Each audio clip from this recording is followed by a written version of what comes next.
que parece que se solidificando aqui no estado. No dia 31 de dezembro, último dia do ano, a gente teve um temporal daqueles assim de respeito, né? Que por tabela, por consequência, faltou energia em vários bairros da cidade e realmente muitos moradores de Teresina ficaram lembrando aí desse temporal do último dia do ano por uns 3 anos, uns 3 dias do ano seguinte, já de 2021. Olha aí, ontem também teve chuva, olha só, ontem à tarde. Hoje pela manhã também teve chuva. E a gente vai conversar agora com o professor Ayrton Costa, que é climatologista, e ele vai explicar para a gente, não é, professor, o que é que está acontecendo. Esse dilúvio aí do dia 31 foi São Pedro dizendo aí que está oficialmente aberto o período chuvoso no Piauí. Bom dia, professor. Obrigada pela gentileza, mais uma vez, atender aos convites. Feliz ano novo também, viu? E com toda essa audiência prestigiada do Diálogo Franco, da TV Rádio Jornal Meu Norte. De fato, nós estamos, né, com um período chuvoso consolidado no estado do Piauí, apesar de que a palavra-chave dessa estação seja a irregularidade, né? A gente sabe que a chuva ela não tem se distribuído muito bem sobre o território. Isso faz parte do pacote das condições atmosféricas que são verificadas hoje no país e que afetam naturalmente a região Nordeste, que já se caracteriza por essa irregularidade no início da estação. É bom lembrar que janeiro é um dos 4 meses componentes da nossa quadra chuvosa, né? Janeiro, fevereiro, março e abril. E é o menos chuvoso dos 4, ok? Então, as chuvas em janeiro oscilam de norte a sul do estado do Piauí entre 100 a 180 milímetros de acumulado. Teresina mesmo fica aí na casa de 175, 180 milímetros de média. E nós já estamos aí com um volume cravado aí superior a 40 milímetros de acumulado, o que, para percentualmente falando, é um volume muito importante, né? Então, nós temos essa estação, temos aí uma condição de irregularidade.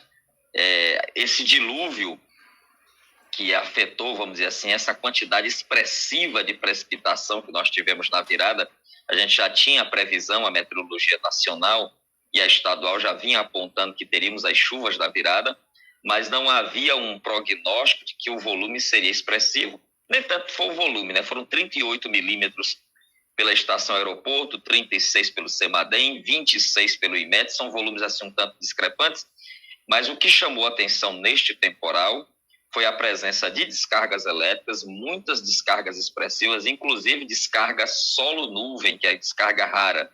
E nós tivemos também um vendaval. Foi um temporal classificado como tempestade severa, porque nós tivemos ventos de 86 km por hora registrados pela estação SBTE Aeroporto. Professor, a gente nessa chuva do dia 31 de dezembro, como o senhor citou aí, teve de tudo, né? A gente teve muito vento, teve uma chuva bem forte, bem severa, a gente teve muito trovão, muito relâmpago, relembrando para a gente mais uma vez a nossa característica de ser Chapada do Corisco, né? Olhe, os trovões e os relâmpagos, eles eram assustadores, parecia um filme de terror.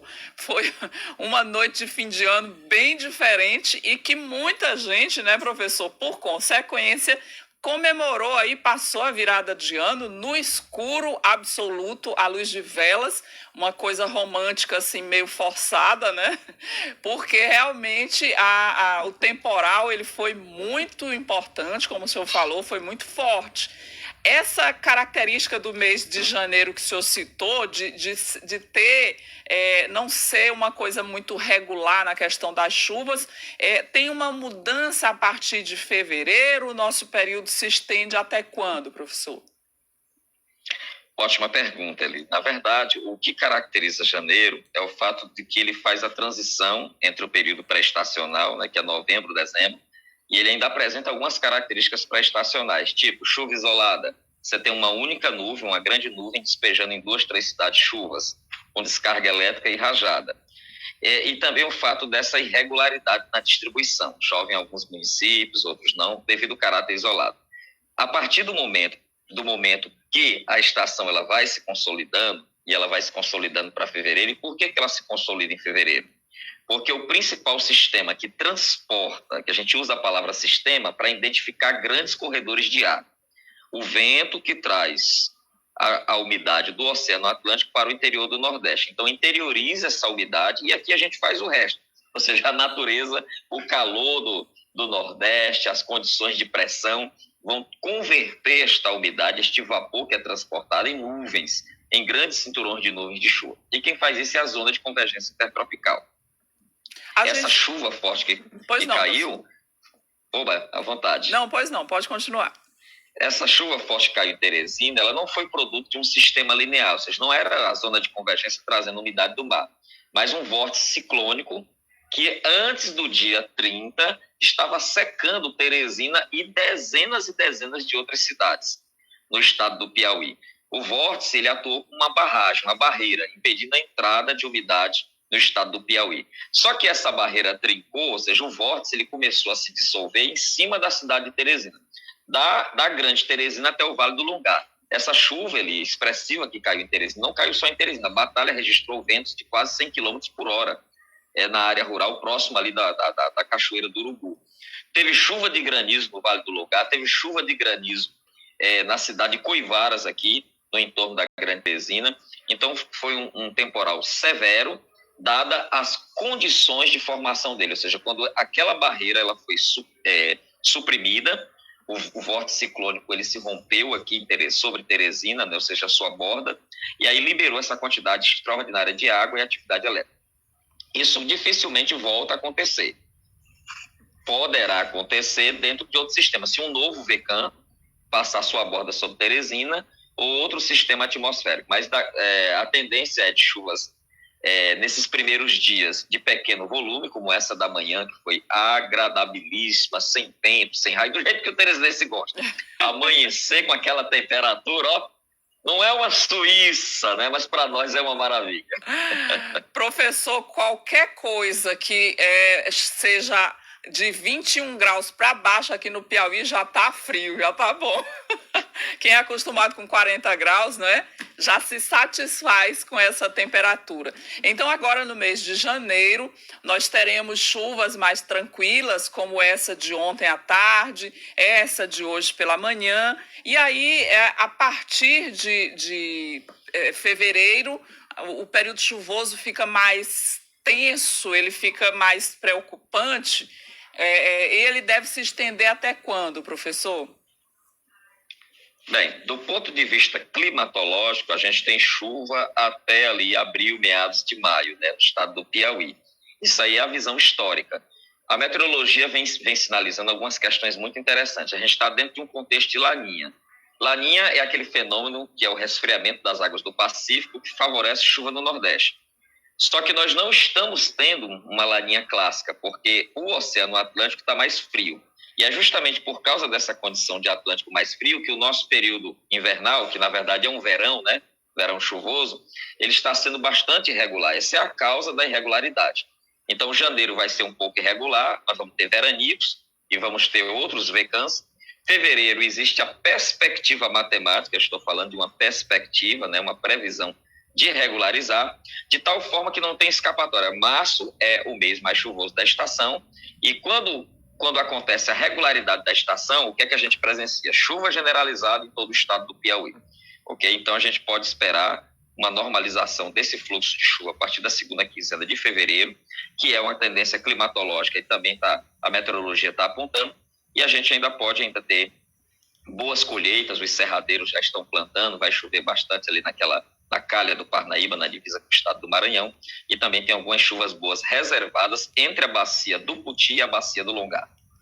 Professor, não é muito a sua área, mas eu queria que o senhor como um conhecedor do clima, fizesse um alerta mais uma vez para os nossos telespectadores e ouvintes. No dia 31, nós tivemos uma chuva com muitos raios e trovões e provavelmente a partir de fevereiro nós teremos precipitações mais fortes com aqueles tradicionais alagamentos. E eu queria que o senhor desse uma dica aqui para os nossos telespectadores de como se comportar nessa hora. Na minha casa, minha mãe e nós somos do interior, quando está trovejando, ninguém se olha no espelho, todo mundo fica calçado e ninguém abre nenhuma geladeira, professor. Não sei se está correto ou está errado, mas fica todo mundo de castigo. Sentado no sofá, ninguém se mexe. Ordens da mamãe. Eu também não desobedeço a sabedoria tradicional, né? Mas existem algumas dicas ali clássicas, né, que a gente tem, que são recomendadas pelo Corpo de Bombeiros, pela Defesa Civil, que a gente deve seguir. Nós temos uma cidade, aqui, quem mora em Teresina, e até em cidades médias como Picos, Floriano e Parnaíba, por exemplo, Piripiri, sabem muito bem que em condições de chuva nós temos condições adversas de trafegabilidade. Então, quem dirige, quem anda por área de risco, por exemplo, margem de lagoa, margem de rio, terrenos rebaixados, sabe que no período chuvoso, em áreas densamente urbanizadas, o processo de drenagem é bastante deficitário. Onde não há galeria, onde não há estrutura de saneamento, a água escorre superficialmente com grande velocidade. Então, evitar trafegar por essas áreas que já são mapeadas pelo município, já são definidas pela Defesa Civil como de risco. Procurar trajetos que não sejam de alagamento. Detalhe importante, há risco de descarga elétrica em vendaval e rajadas de vento, não se posicione próximo de árvores, abaixo de copa de árvores. Altíssimo risco. Não ande em áreas descampadas. Por exemplo, você está no clube, está na praia, está num campo de futebol e está formando um temporal, isso já é risco, porque a descarga elétrica, principalmente a nuvem solo, ela busca o ponto mais alto na superfície. Pode ser um transeunte, pode ser um passante, uma pessoa que está ali desavisada. Então, esse é um risco desnecessário. E em casa? Em casa, vamos desconectar as tomadas, né? Muita gente perdeu eletroeletrônicos por causa disso, por causa das oscilações. A nossa rede não é uma rede que tem mecanismos protetivos para esse tipo de situação. Evitar as pessoas manusear um celular, por exemplo, conectado na rede elétrica. Nem pensar. Qualquer equipamento elétrico, porque pode haver um impacto. Nós tivemos uma carga excepcional de descargas elétricas agora no dia 31, inclusive o raio solo-nuvem, que foi que provocou aquele grande estrondo ouvido em toda a Teresina, e isso é uma condição de risco, é uma condição severa. Então, esses cuidados são clássicos que nós devemos seguir rigorosamente.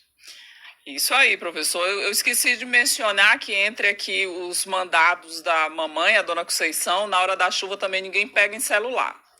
Se for uma coisa urgente, a pessoa morre sem saber o que aconteceu, porque ninguém pega, porque ela disse que pode dar problema. E é melhor a gente não teimar, deixa mesmo quieto, né? Deixa para falar sobre isso com a pessoa depois que passar a chuva. A Simone, aqui do Santa Sofia, está lhe dando os parabéns, professor. Diz que suas explicações são excelentes, numa linguagem clara, simples e bem acessível. É por isso que ele está sempre aqui no Diálogo Franco, né, professor? Sempre com vocês.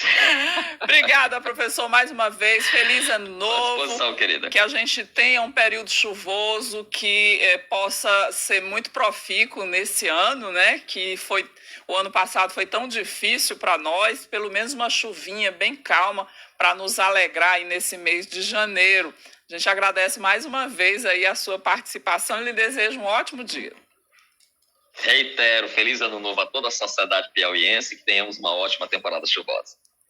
Obrigada, professor. E vamos aqui a participar